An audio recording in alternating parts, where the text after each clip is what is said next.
Hi, this is Thomas Rosalind Viborg Thun from the Serial Killer Podcast. I'm here to tell you about Shudder. Looking for a good scare? Come experience what Polygon calls a horror movie paradise. From the legendary monsters that keep you up at night to under-the-radar haunts and critically acclaimed exclusives, discover content that covers the entire horror spectrum on Shudder. Available ad-free and on the platforms you're already on. Sign up today at Shudder.com. Shudder. So good it's scary.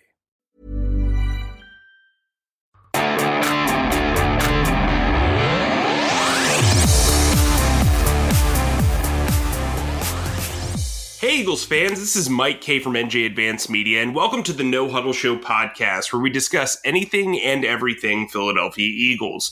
You can read our content on NJ.com/Eagles, bookmark that, and you can subscribe to our exclusive Eagles Insider Tech service, where we'll break news, give you insider observations, and provide in-depth analysis. Through Eagles Extra, you can send questions and comments directly to us, and we'll respond to your phone. With me today, as always, is my fellow Eagles beat reporter, Chris Franklin. Today, we're going to discuss the Eagles' Monday trade of Joe Flacco, the disappointment of the Las Vegas Raiders loss, and then we'll kind of get into what the future holds for this team, where I'd bring your tissues. Anyway, Chris, how you doing? Not too bad, man. You know, it's been a weird 24 hours, you know, after seeing them win a game they should have basically won heading into there. And now with all these recent moves they did, man, it's been craziness, man. How are you doing? I'm fine. Just trying to catch up on sleep after our red eye from hell. Yeah. So basically what happened, Chris and I were scheduled to fly out at 11:59 Vegas time. They pushed our flight back like an hour, and then we had a connecting flight, but our connecting flight, we were only going to have like 40 minutes to get to. We didn't know if we were going to make it. We flew. I had a middle seat, slept through it somehow, even with a bunch of turbulence. And then we landed in Chicago, where it was raining like crazy. And they told us that they had held the connecting flight for a bit, but we only had really like 10 minutes to get there, and Chris was at the back of the plane. So I waited for Chris, like one does. And we had to basically go past like 3 other terminals to get to where we needed to go. We finally made it there by just like Indiana Jones when the wall's coming down and he grabs his hat. But I was going to say, it's like a kick return, man. We were weaving in and out, like trying to follow each other. Yeah, blockers, man. It was good. Yeah, and Chris is a good fullback sometimes. So, we made it. And then it was like 10 o'clock Eastern time, so the jet lag and everything. Whatever. Anyway, still more enjoyable probably than you watching the Eagles lose to the Raiders in a game they probably should have won. So let's get into, look, we know what happened in the game. The defense is horrific. The offense doesn't know what it wants to be. Nick Sirianni's getting a lot of heat for throwing Jonathan Gannon under the bus, but I also don't really know what you're supposed to say when opposing quarterbacks are playing Madden on rookie mode every single week. Sirianni can't just crap on his bosses, right? Like, so you've got to acknowledge that the coaching staff is his responsibility. He's got to delegate blame. And look, I think Nick Sirianni deserves all the criticism in the world. I covered Gus Bradley in the thick of his tenure. I still don't know if I was less confused. I mean, like, I don't know if I was ever more confused than listening to Nick Sirianni talk the last 2 days. It's just not working. There are no answers. I'm not saying that he should be one and done right now, but everything seems to be pointing in that direction. He just seems way over his head. When your special teams coordinator is like the jewel of your coaching staff right now, outside of Jeff Stoutland, it's a problem. Look, I've said it from the jump. I thought this coaching staff needed more experience. And they're clearly lacking it. They're clearly lacking answers, and they're very stubborn about it. Like, I asked Nick Sirianni yesterday, like, what level of accountability outside of talking to the staff are you kind of laying down? He's like, it's going to be par for it's basically just, staying the course. Like, what does that even mean? I then asked him what he was improving. He's like, I feel like we're improving on fundamentals. Sure, you're not getting flagged 10, 12 times a game, but like, there's no synergy between the run game and the passing game on offense. It seems like they want Jalen Hurts to be a player that he's not. I just don't understand the concepts here. I know what Jonathan Gannon is doing. Jonathan Gannon is trying to prevent big plays because he doesn't have the personnel at safety or linebacker to cover these guys one-on-one. I get that. But in reality, it's not working. With Sirianni, I just don't know what the identity of this offense is supposed to be. I don't know really what they're trying to accomplish. Chris, you take the wheel for now, because frankly, I'm confusing myself even more. See, I'm from the school. I'm thinking that I don't think he's going to be a one and done coach. I really don't, because of the fact that if they did so, it'll reflect badly on Howie Roseman and Jeffrey Lurie. And the only way I could see him being one and done is if Howie Roseman was the one that was let go. And for the life of me, I don't see that happening, even though there's some questionable moves that have been made in the past that warrant it, but I don't think that's happening any soon. Look, when you look at this coaching staff, there's only so much when you go with young, and you start trying to find that, like, keep going, like, hey, they're young, but then you start trying to find little things that shows that they've improved as the season goes on. And when you look at that, you can't really see that at this point. You look at Nick Sirianni, you look at that offense, and if you even say credit, well, they ran the ball a lot more early on. That's something they should have been doing before that. That's an improvement. But when you look at everything else, it seems like they stuck. And the thing that stuck out to me more is when he said, "Oh yeah, we stuck with the run a little bit more afterwards." Well, yeah, I would too. If you're down that much, I would run the ball if they're down that much, and it looks like the game's over, and the Raiders were in a quasi prevent. Of course, they're going to be those yards up in the middle, but this team doesn't. You can't tell. There's not a toughness overall. If that's the main thing I'm looking at on both sides of the ball, I don't see a toughness on this team. It's more they're trying to be more finesse, and you can't do that with this type. And I think in this division, I don't think you can do this because of the styles of play that these other, like the Cowboys and Washington and the Giants have played. You can't be a finesse team in a really physical area, and just overall, when it comes to attitude, you're taking your aggressiveness out of your players. I mean, Fletcher Cox said it perfectly when he was saying, when he was basically saying that it's not an aggressive defense. I don't think it's not, because you don't get that sense of that tenacity. It's just like we'll drop back, we'll drop 7 or 8 people into coverage, and we'll just hope for the best, and we'll just try to stop them in the red zone and hold them to field goals. It doesn't. That's not, to me, that's not the best way. Message wise, since your team, you want to be aggressive and over on both sides of the ball, and you just don't see that. It's just wide receiver screen. Okay, let's just. It's a lot of on both sides of the ball. It's a lot of hope instead of actual execution and trying to be aggressive, getting stuff done. It's just they need to improve quickly. Yeah, and I mean, Gannon comes from Mike Zimmer. That's what's crazy about it, right? Like double A gap blitz. Where have we seen the threat of that? We haven't. We haven't.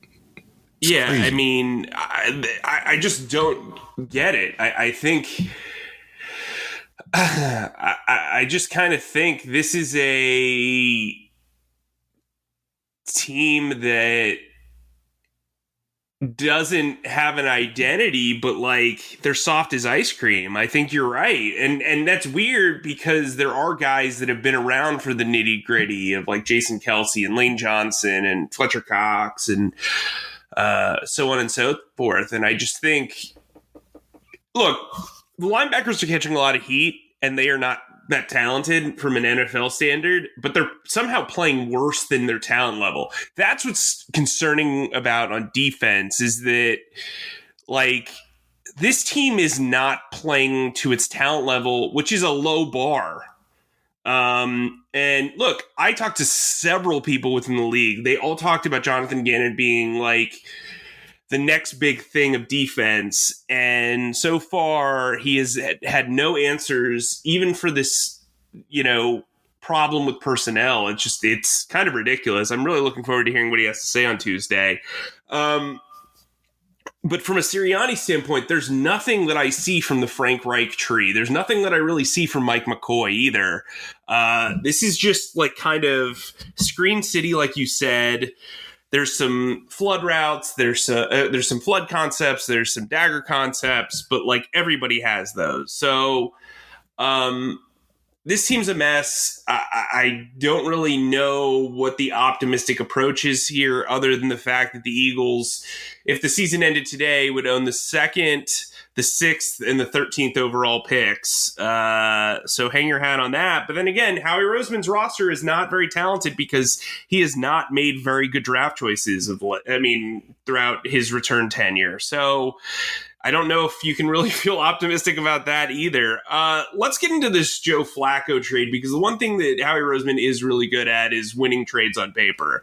I think it's hilarious that the Jets gave up potentially a 5th round pick, which could be a top 50 pick if the Jets continue to be as bad as they are, for Joe Flacco, who has not played a single snap this season, who was paid $3.5 million guaranteed, who, by the way, while he's returning to the Jets, did not work under the same coaching staff last year. Talk to me about this trade. For the Eagles, I think the Eagles were in a position to, especially when Zach Wilson went down, and you start looking around like, okay, like who's out there that would basically the Jets would bring in something like, I thought their backup White held his own for a little bit. And I could see him being a starter for like at least a week or two, but the Jets didn't have a veteran to begin with. I'm shocked they got high. I thought if they were going to trade anything, it would be like a 7th rounder. I thought it would be something like that, but the fact they got basically a deal that's constructed just like the one that they got for Garner Minshew, I thought was for the Eagles, that's a win in that aspect, and it gives them back that 6th rounder that they have that they lost when trading for Minshew, and it gives them another 5th round, potentially a 5th rounder, which is going to be huge, with a team with so many holes. I look at it now when I look at the quarterback position now. Reed Sinnett, personally, I would have looked for another quarter.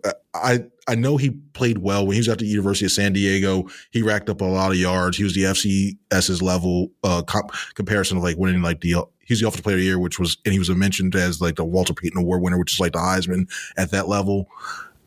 To me, he doesn't fit this. He doesn't fit a lot with this offense to do. Like, look, because when I think of this offense in the way it's situated right now, you see a lot of mobility, running the ball a lot more, and he doesn't have a really strong arm. He has to rely on timing and accuracy and hitting his spots, which, if you look at the current situation, would be nice, but I still don't think he's not at nowhere near a level to be a starter in this league, and I question if he's even at the level of being a backup in this league. For Minshew, I think this was just the next progression. It just speeds it up a year. I thought he was going to be the backup coming in next year, and it gives the Eagles a chance in case something were to happen to Hurts, you can insert him here.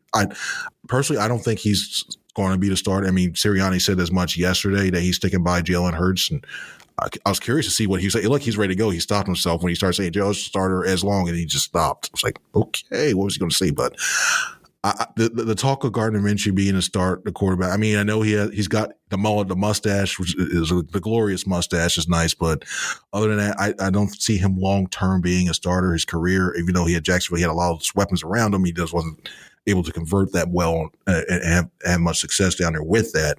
But overall, hey, they got an extra asset out the deal, a draft asset out the deal, so it works for them, man. What did you think about it? Well, all right. So there's a lot to unpack here, and there's a lot I disagree with you with. Okay, so bring it. The value for Flacco was bar none. Like, you had to do it, A+. Look, I think people are going to look at the signing of Joe Flacco and continue to criticize it. But I will say, and I said this on Twitter last night, Tyree Jackson's evolution and just overall transition period from QB to tight end was greatly enhanced by Joe Flacco. During training camp, his chemistry with Flacco and Flacco's understanding of where he needed to be on the field basically helped Tyree Jackson shine. And I think that's important to note. So if that was his lone contribution and Tyree Jackson ends up becoming a Logan Thomas-like player, or even really a Trey Burton-type player, then I guess that investment was somewhat worth it. The Reed Sinnett thing is just, I mean, he's going to be the developmental third arm. I don't even know if he makes it through next training camp, but they want 3 quarterbacks at all times. This quarterback factory keeps churning out the talent or whatever. So they decided to add Reed Sinnett. I get it. Here's the thing about Jalen Hurts. He has not improved the last 3 weeks. I don't know what his ceiling is, but in this style of offense, it's very one note. It is showing some glaring weaknesses. I immediately regretted tweeting out, I think the Eagles drafted the better Alabama quarterback last year while watching this game. And look, it could be that Sirianni and Hurts just aren't a fit and he needs a change of scenery. That happens. But I do think the calls for Minshew make sense from one aspect. Do I think that Garner Minshew is more talented than Jalen Hurts? Absolutely not. But I do think Nick Sirianni would benefit potentially from using another quarterback. And honestly, he's going to get into desperation mode eventually if this thing keeps sliding downhill. And so he needs to show that he can work with quarterbacks who were not Jalen Hurts, especially if this team is set to move on from him down the road. I think Detroit is a massive game for one person. Well, 2, actually. It's a massive game for Jonathan Gannon, but it's a huge game from Jalen Hurts. If Jalen Hurts does not play well against the Lions, who are not very good, I just don't, like, I post-trade deadline, so that Wednesday after that, I would not be shocked to hear Gardner Minshew is the new starter of the Eagles. The problem is once you bench Jalen Hurts, it's done.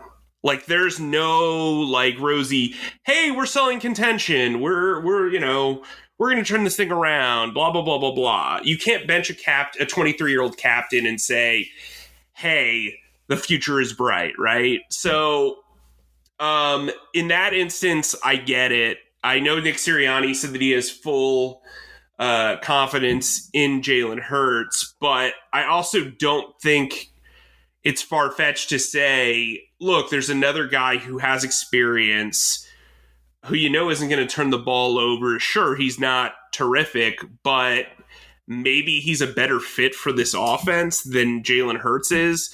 I just don't know how. I understand the group of folks that are saying, look, Jalen Hurts deserves the whole year for evaluation. Believe me, I was somebody who was in that party, but I'm just not seeing the progress from him. He's either too quick to escape from the pocket. He's too quick to escape from the pocket. He's too, as my tummy rumbles. He's not really seen the field well. He's not been accurate. I mean, there were 3 drops by Devontae Smith in the first half, and 2 of those were clearly off the mark. Look, I think Jalen Hurts is he's not the worst starter in the league. I don't think he's the second worst starter in the league, but I don't think he is a long-term starter for this team. And if I'm Nick Sirianni, I'm running out of answers and excuses.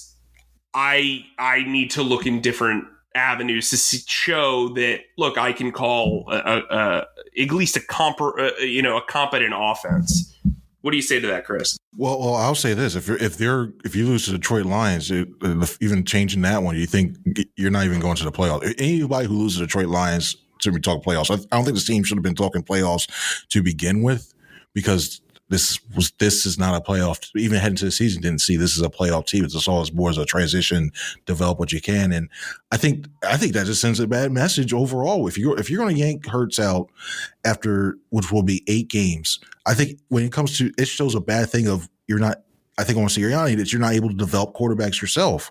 And to me, a lot of it is the game planning and the scheming is what's is not letting Hurts develop as all, because the offense has become very predictable. You're throwing the ball on first down so much. It's like around like 60-some%. You don't run the ball to basically give them a chance to do well. The accuracy thoughts, yeah, there's valid things about the accuracy. I'm not going to disagree with you there. There, especially that one that there should have been what should have been almost intercepted when that ball that was behind Smith and went off his hands. I thought that was going to be a pick, but I've seen improvement in Hurts a little bit in that aspect too. Not to the point where you say, hey, you know what, this guy's a top 10 quarterback. No, but I've seen from where he was last year, if that's saying anything, where he was last year when he first came in as a rookie to where he's at now, there's been improvement. I've seen that. I think this is more of an indictment on. I don't see the creativity on this offense that allows him to be as successful. I look at the same things. It's almost predictable. I agree with that. For what it's worth, I agree with it. I'm not saying, and before you carry on, I don't not to cut you off, but no, you're good. I don't think Jalen Hurts' benching would be a product of Jalen Hurts completely, if that makes sense. Like, I think this is more of Sirianni rescuing himself as opposed to indicting, Jalen Hurts of being a no talent. Does that make sense? Yeah, it does. The only thing I would say is, like, from when I look at that, if you bring him in, that just shows that puts up more red flags, I think, on Sirianni, that you had a quarterback all this time, you weren't able to help develop him. Usually that move's like if he makes that move, the only thing that I would glean from that is, okay, the front office really is about ready to let me go. Because usually when you make a move like a quarterback move, that's usually the move to save your job at the last second to see, okay, let me borrow some time so I can work with this guy. That's why I don't think he would do that. And I think he lose a team too, because this team still rallies around Hurts like crazy. You still see it a lot. I mean, either good or bad, they still rally around this guy, and to bench him, whatever I think goodwill that I think the veterans would have and some of the other younger guys, I think Sirianni would lose it if that were to happen. So I'm in that camp of you have to give him a year to see what he's able to do and to get a full type of evaluation, because you put Hurts through the tough part of the schedule, and then if Minshew goes through that easy part, I guess the rest of the easier part, knock on wood, that looking at what's supposed to be the easier part, and then it does well. I don't think you really glean anything with Minshew as opposed to Hurts. That's where I'm from when it comes to that. Yeah, I don't disagree. I'm not saying that I would agree with benching Jalen Hurts. I'm saying, just from a logic standpoint, if I'm Nick Sirianni, like, this is clearly not working. Right? So there's got to be some sort of change. Benching Jalen Reagor or benching, I don't know who else you would bench, really. But, benching someone else doesn't really help you. And, yeah, cool. Everybody's rallying around Jalen Hurts. What's that led to? 2-5, right? So I think you also have to consider that, too. 2-5. What? I think lack of run game led to 2-5. If anything, I mean, I think that's part of it. But if they want this kid throwing, 35 to 40 times a game, it's just not going to work. And look, you saw the running game once Miles Sanders got out of there. It wasn't like it was that terrific either. Kenny Gainwell is not a bulk carry guy. They didn't use Boston Scott for the first 6 games, so that tells you what they think of him as a runner. So I don't know. I mean, I really don't know what the answer is, and I think we're going to see a lot more intrigue if Detroit wins this game on Sunday, both from the defensive coordinator perspective, because they haven't scored more than 20 points since week 1, and Jalen Hurts' perspective, if they lose this game and it's a low scoring one. Chris, give me your final thoughts. I'd probably say the final thought is sad when you come to realize that the biggest part that you're looking forward to every week is seeing what the special teams can do. That's sad when the special teams unit has been the most consistent unit. And even then, I know there's a lot of criticism about the onside kick, but I mean, I thought if anything, that's a time where you try to do it to try to get a spark back, especially with the Raiders coming out there having the last possession of the second half and having them do that, and had Elliott not fallen down, that way, like he had actually had a shot to collect that ball. But is it me, or it just seems like it's really like going into this season, you're really looking forward to like seeing like some bright spot or somebody come out of nowhere to shine, some young guy really take off and say, hey, you know what, this is great. The only person I could really think of was Quez Watkins, and even then, lately, because whether it be connection with Jalen Hurts or not, or his usage, he's not being used a lot or on the field as much as he could be. There's not that much around to really see when it comes to development. His team has to do better as the season goes on, because let's face it, they're not going to the playoffs. And seventh, was it? Even if they are like, say, oh, they're a half game out, they're ranked 14th out of 16th. They're behind so many other teams. It's not happening. So they have to hang their hat on, find a couple young players to really do well and let everybody know that, hey, they got some good pieces for the future to go forward. All right, Chris, my final thoughts are that you, the listener, should sign up for Eagles Extra, NJ.com/text. Chris and I will be doing some more draft stuff now that the Eagles seemingly are out of the playoff mix. Remember, NJ.com/text, you get 2 weeks free just to check it out. We have a lot of fun with that. Also, remember to subscribe to the No Huddle Show podcast wherever you download your podcasts. We enjoy hearing from you. 5 stars. 5-star ratings are great, and reviews are terrific, even the negative ones. So for Chris, I'm Mike. We'll talk to you soon.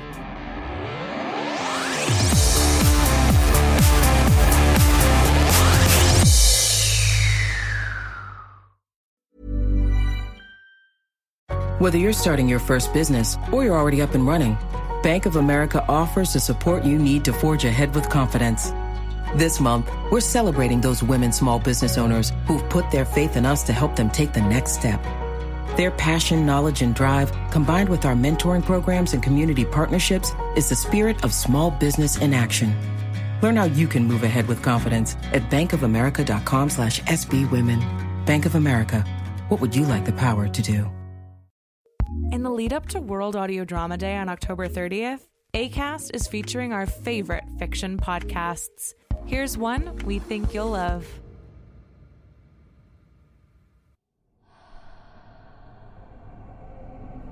Obey, mother, to the voice of another. Widen your embrace or remain in disgrace. Obey, obey, mother, to the blood of a stranger.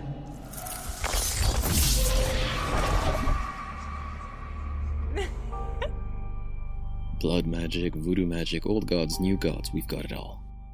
This is Desperado. Use hashtag Acast Audio Fiction Week on socials to tell us about your favorite fiction podcasts. Acast recommends.